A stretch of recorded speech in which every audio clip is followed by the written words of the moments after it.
Assalamualaikum warahmatullahi wabarakatuh.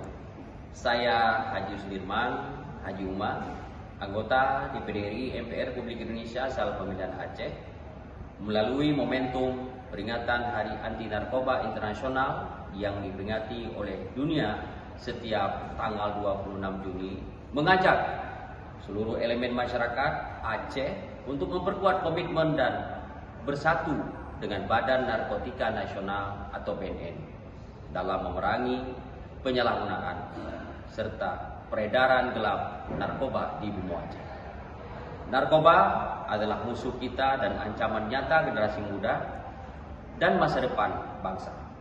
Mari kita wujudkan Indonesia yang bersih dari narkoba melalui penguatan peran keluarga, pendidikan, dan kerjasama lintas sektoral.